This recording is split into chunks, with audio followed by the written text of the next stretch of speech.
নমস্কার বন্ধুরা, বাঙালিয়ানার পক্ষ থেকে সকলকে জানাই স্বাগতম।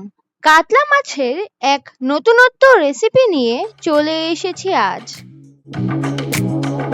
প্রথমেই মাছ ভালো করে ধুয়ে নুন ও হলুদ মাখিয়ে গরম তেলে ভেজে তুলে নিতে হবে।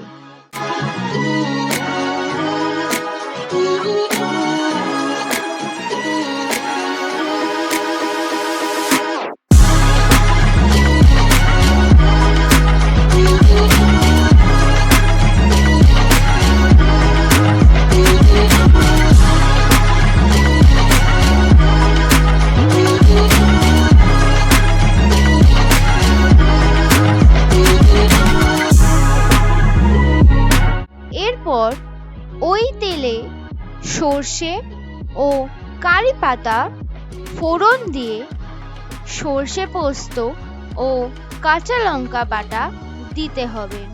টমেটো কুচি দিয়ে হালকা কষিয়ে তেল ছাড়তে শুরু করলে দিয়ে দেব 2 কাপ মতো জল।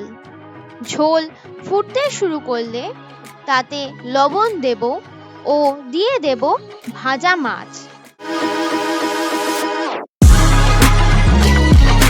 2-3 মিনিট ফুটলে দিয়ে দেব টক দই।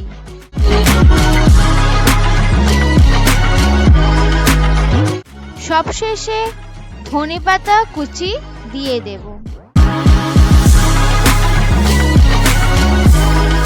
আর গরম ভাতে পরিবেশন করব নতুন স্বাদের এই কাতলা মাছের রেসিপিটি। ধন্যবাদ।